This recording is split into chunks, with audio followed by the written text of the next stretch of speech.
حضرت امام حسین رضی اللہ تعالی عنہ کی شہادت پر انسان، حیوان، چرند پرند سب غم زدہ ہیں۔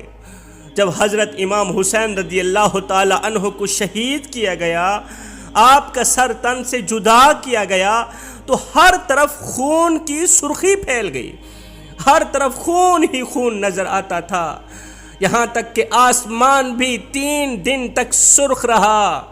جس دن حضرت امام حسین کا سر تن سے جدا کیا گیا، اس دن کی کہانی سنا رہا ہوں، آسمان بھی 3 دن تک سرخ رہا تھا۔ جوانوں، تمام پرندوں میں سے کبوتر وہ پرندہ ہے جس کو حضرت امام حسین رضی اللہ تعالی عنہ کی شہادت کا بہت ہی زیادہ افسوس ہوا۔ اللہ تعالیٰ کے تخلیق کردہ تمام پرندوں میں سے ایک کبوتر، دوسرا الو، یہ وہ 2 پرندے ہیں جو حضرت امام حسین رضی اللہ تعالی عنہ کی شہادت پر بہت ہی زیادہ روئے، اتنا روئے کہ ان کے جگرے پھٹ گئے۔ اس دن سے الو کا انسانیت سے اعتماد اٹھ گیا۔ الو انسانوں سے اتنا ڈرتا ہے جس طرح کوا غلیل سے ڈرتا ہے۔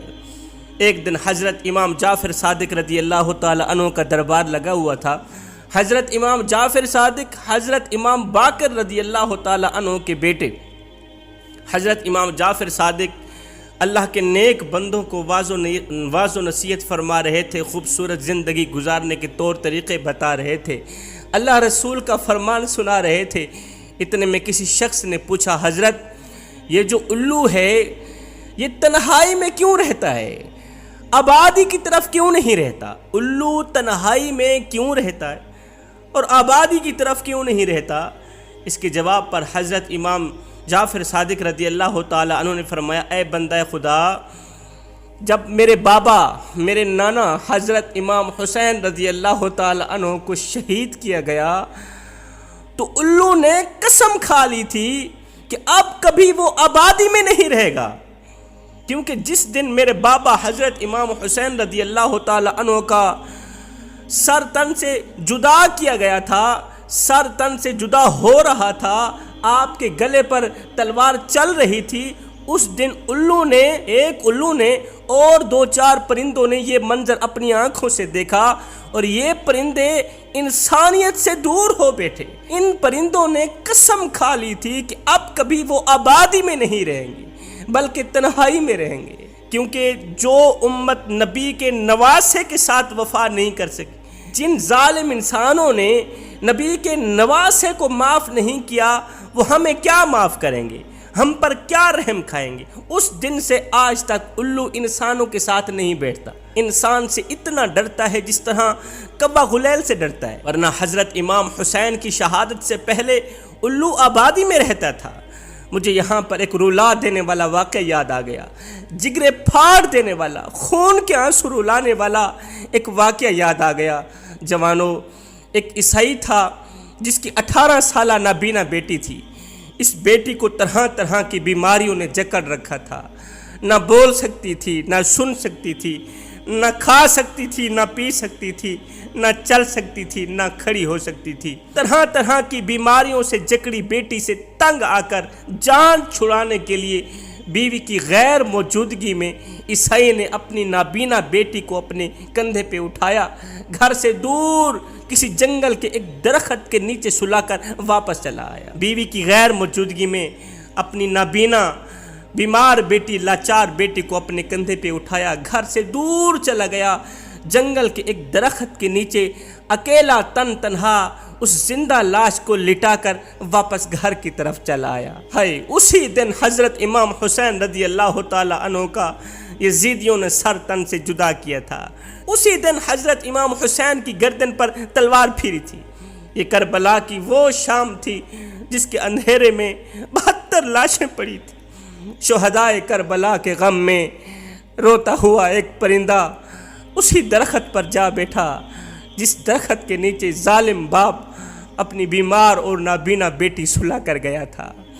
ظالم باپ اپنی لاچار بیٹی کو سلا کر گیا تھا، بیمار بیٹی کو جس درخت کے نیچے سلا کر گیا تھا نا، اسی درخت کے اوپر غم حسین میں رونے والا ایک پرندہ آ بیٹھا۔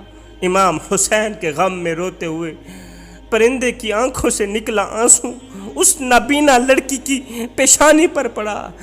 مولا حسین کے غم میں روتے ہوئے، علی اکبر کے غم میں روتے ہوئے، علی اصغر کے غم میں روتے ہوئے، 72 شہداء کے غم میں روتے ہوئے پرندے کی آنکھوں سے نکلا آنسو اس نابینا لڑکی کی پیشانی پر پڑا۔ جوانو ہائے پھر کیا ہوا؟ حسین کے غم میں نکلے آنسو کے قطرے نے بیمار لڑکی کے اندر سے بیماریوں کو جڑ سے اکھاڑ کر باہر پھینک دیا۔ اللہ سے ایک نئی زندگی دلوا دی اس آنسو کے ایک قطرے نے، اللہ سے نئی زندگی دلوا دی غم حسین میں نکلنے والے ایک آنسو کے قطرے نے۔ اس کی بیماری صحت میں بدل گئی۔ جیسے ہی پرندے کی آنکھوں سے نکلا آنسو اس بیمار لاچار لڑکی کی پیشانی پر پڑا، اس کی بیماری صحت میں بدل گئی، بدصورتی خوبصورتی میں بدل گئی۔ ایک دم زمین سے اٹھی، کیا دیکھتی ہے؟ درخت پر بیٹھا پرندہ خون کے آنسو رو رہا ہے۔ یہ وہ پرندہ ہے جس کے آنسو کے صدقے اللہ تعالیٰ نے اس لڑکی کو دوبارہ صحت دی، دوبارہ زندگی دی، اس کی بینائی لوٹا دی، اس کی صحت لوٹا دی۔ اسے پکڑ کر یہ لڑکی گھر گئی۔ والدین بیٹی کو پہچان نہیں پا رہے تھے۔ لڑکی نے کہا اسی پرندے نے مجھے خدا بند کریم سے شفا لے کے دیے۔ یہ پرندہ دیکھا ہے، اس کی قدر کرو۔ اس پرندے کے ایک آنسو نے مجھے نئی زندگی دے دی، میری بیماری صحت میں بدل دی، میری بدصورتی خوبصورتی میں بدل ڈالی۔ ہائے جوانو، رات ہوئی، اس لڑکی نے خواب کی دنیا میں اس پرندے سے پوچھا، او پرندے بتا تو صحیح، تو اتنا کیوں روتا ہے؟ ابھی بھی رو رہا ہے، تو اتنا کیوں رو رہا ہے؟ کہا نہ پوچھو، آج میں نے اس گردن پر بے رحمی سے تلوار چلتی دیکھی ہے، جس گردن کو، جس گلے کو میرے نبی دن میں ایک بار نہیں 100 بار چوما کرتے تھے۔ چیخوں نہ تو اور کیا کروں، غم نہ کروں تو اور کیا کروں؟ جس گردن کو، جس گلے کو کائنات کے نبی دن میں 100 بار چوما کرتے تھے، ان بدبخت اور بدقسمت آنکھوں نے اسی گردن پر چھرا پھرتے دیکھا، تلوار پھرتے دیکھی۔ میرا تو جگرا پھٹنے کو آ رہا ہے۔ زمین بھی رو رہی ہے، آسمان بھی رو رہا ہے، آسمان کے فرشتے بھی رو رہے ہیں۔ یہ کہتے ہوئے پرندے کا جگرا پھٹ گیا خواب کی دنیا میں۔ لڑکی خواب دیکھ رہی، پرندے کا جگرا پھٹ گیا، پرندہ اس دنیا سے چل بسا۔ خدا کی قسم، جس وقت لڑکی کی آنکھ کھلی، لڑکی نے جب پرندے کو دیکھا تو اسے مرا ہوا پایا۔ اسلام میں یوم عاشوراء یعنی 10 محرم الحرام کو بہت اہمیت حاصل ہے۔ اس دن بہت سے واقعات رونما ہوئے، مثلا حضرت نوح علیہ السلام کی کشتی کا کوہ جودی پر ٹھہرنا، حضرت یونس علیہ السلام کی مچھلی کا پیٹ سے باہر نکلنا، حضرت یونس علیہ السلام کا مچھلی کے پیٹ سے باہر آنا، حضرت ابراہیم علیہ السلام کی ولادت، حضرت اسماعیل علیہ السلام کی ولادت، حضرت موسیٰ علیہ السلام اور ان کی قوم کا دریائے نیل سے پار ہونا، اور فرعون کا اپنی قوم سمیت دریائے نیل میں غرق ہونا وغیرہ وغیرہ، یہ سب اسی ماہ میں ہوا۔ لیکن اس دن کو سب سے زیادہ شہرت اس بات سے ملی کہ اس دن سیدنا امام حسین رضی اللہ تعالی عنہ اور آپ کے خاندان اور رفقا کو بھوک اور پیاس کی حالت میں میدان کربلا میں شہید کیا گیا۔ اسی وجہ سے اس دن کو بہت زیادہ شہرت ملی۔ 10 محرم الحرام آپ کی شہادت کی نسبت سے بہت زیادہ مشہور ہو گیا۔